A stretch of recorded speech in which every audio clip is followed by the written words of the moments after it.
This is a happy toilet, patiently waiting to serve your most private needs in the clean, sanitary way that we've all come to expect from modern plumbing fixtures. Unfortunately, a toilet is not always a happy toilet, nor is the homeowner who must deal with the poor evacuation condition we all know as the toilet stoppage. Fortunately, it doesn't have to be like this for the homeowner. He can call a professional, a plumber with the skills and tools needed to make the closet and the homeowner happy again. In the lab today, I'll go over some stoppage cleaning diagnostics and techniques every plumber knows. Unfortunately, this time it doesn't end as well as we would like, and your assignment is to decide what to do next. So pay attention. We follow a method to make a diagnosis, and the method is to first identify the problem. We start to identify the problem and by gathering information. First, we'll interrogate the witness. As we talk to our customer, we'll perform a gentle interrogation. Did something fall into the toilet, or has it been flushing slowly or differently before now? And of course, since we've walked in, we've been observing all of the visual evidence. We'll look at the base of the toilet. Has water been leaking at the floor line? We may look at the tub or the shower. If there's been a backup there, the problem is probably not only in the bowl, but in the entire plumbing system. That will determine how we proceed with our investigation. The third and equally important piece of information is our own experience, either experience we've gained or the experience others have gained and shared with us. We've made the assumption our stoppage is in the bowl or the trapway, and now we'll prove or disprove the assumption. In the lab now, I'm going to put a stirring stick in this toilet bowl to be a stoppage source. But first I need to drain the water from the bowl. By tipping the bowl back, the water will drain out the trapway and into the closet ring down the drain with very little spilling on the floor. What little bit does spill is insignificant.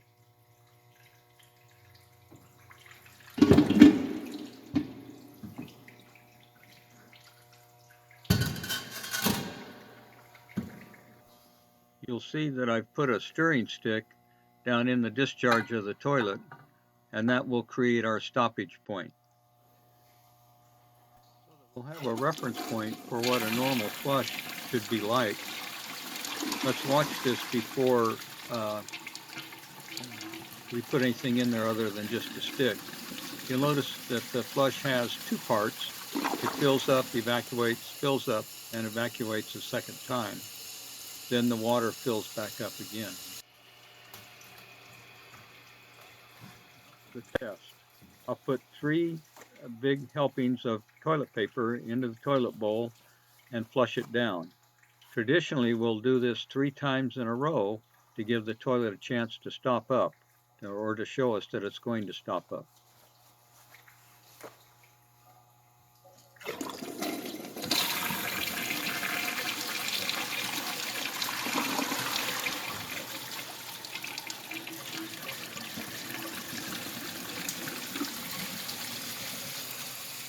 First time it appeared that it was a pretty normal flush. Let's see what happens next.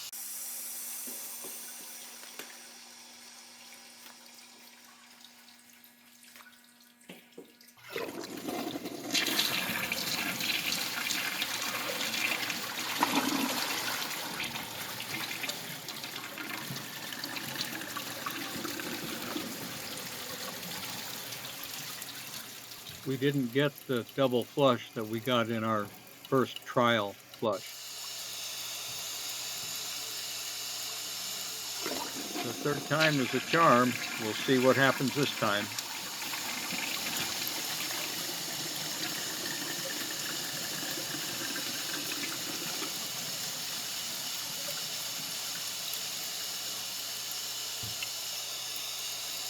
Difficult to see because the paper is white, but you can barely see that the paper didn't go down this time. This fourth flush, just to make sure, doesn't look good. See how the water's rising up in the bowl? That bowl is stopped up.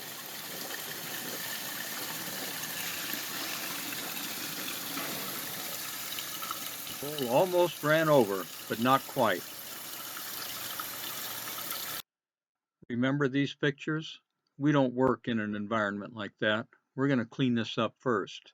The next pictures are going to show you that I can use a plunger to force dirty water, of course we're using clean water here, past the stoppage in the bowl or trapway and add fresh water, and we can actually clean up the toilet before we have to work on it. The plunger as squarely over the outlet of the bowl as possible. I use an up and down motion to try to create a piston, a surge effect of of water to go back and forth in the trapway and pulverize and liquefy anything that might be in there. As you can see, it did work.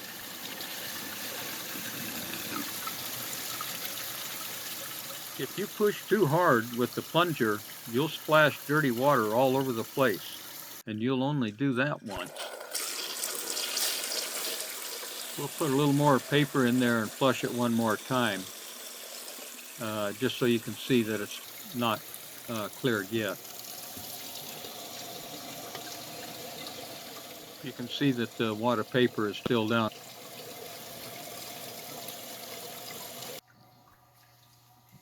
Sometimes I won't use the plunger first off. I'll go straight to the closet auger and attempt to clear the stoppage that way. However, sometimes the stoppage will be a plastic comb or a toothbrush or even a hairbrush or something that is floating on just past the discharge of the bowl there. And each time I pull the auger out, it just floats right back up to the top of the water, and I never see that it's in there.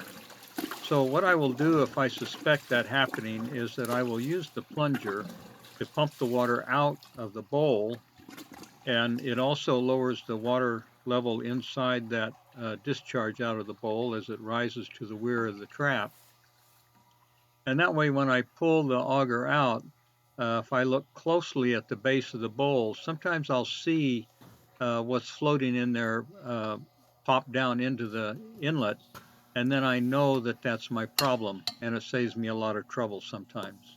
You can see here that I've pretty well emptied the water out of the bowl.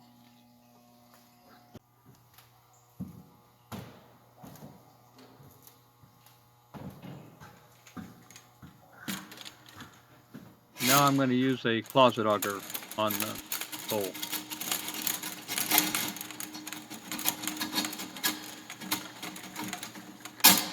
The rubber shield on the bottom of the closet auger is to protect the china porcelain bowl from being scratched and marred by the iron closet auger.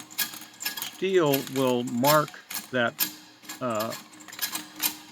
that porcelain, and it won't come off except with muriatic acid.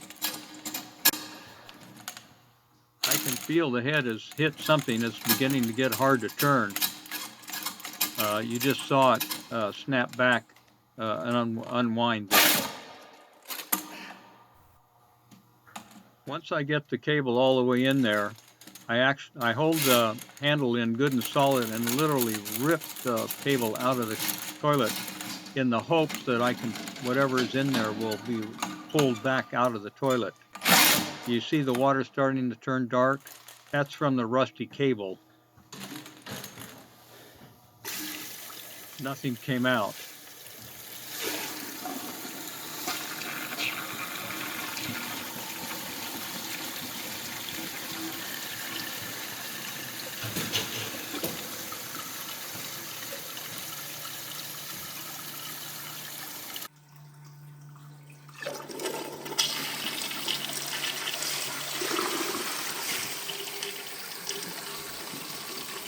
That was a good flush cycle.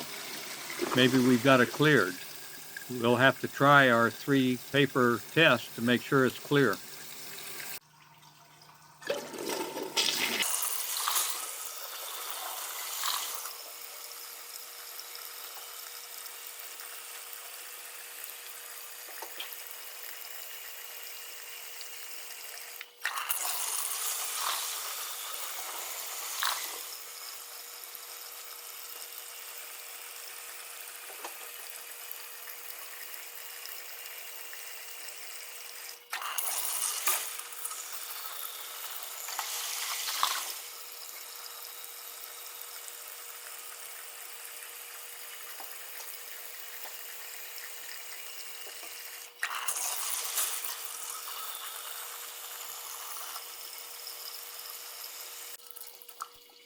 Remember, I haven't gotten the stick out of it yet, so it may still be in there. See the water rising in the bowl? That's not a good sign.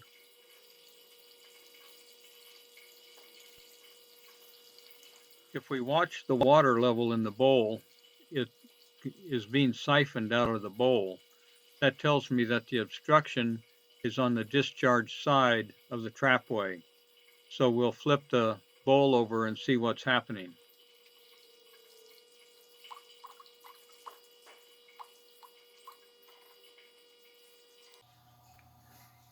Well, there we can see it's a wad of paper right at the horn of the toilet. They couldn't get out. And there's the stick still in there, and that stick is what was causing our stoppage the whole time. All of our plunging and all the snaking was not successful in taking it out.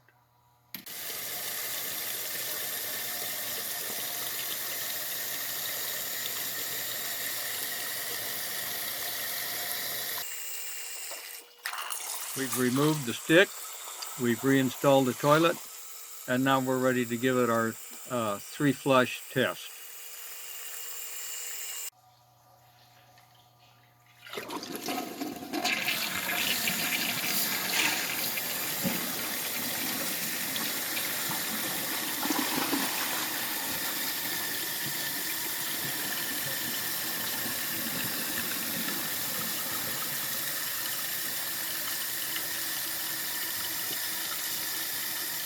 Uh-oh, it only evacuated 1 cycle. Something's not right yet. Test number 3.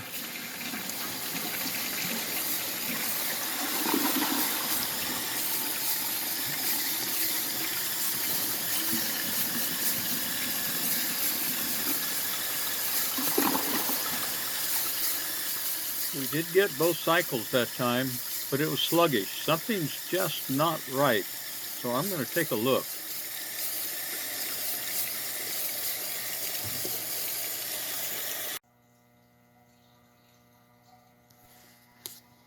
I've emptied the toilet again and set it down. Now I'm going to use my pocket mirror, inspection mirror, and small flashlight and look down into the trapway and see if something's in there that would cause the problem.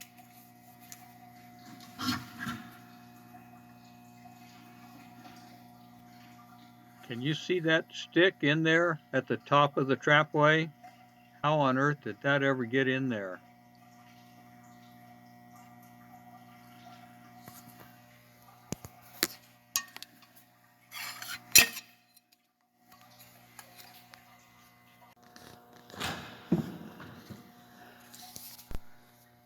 I've laid the toilet on its side and marked the top of the trapway with blue marker and laid the steering stick up there where it appears to be wedged in the top of the trap.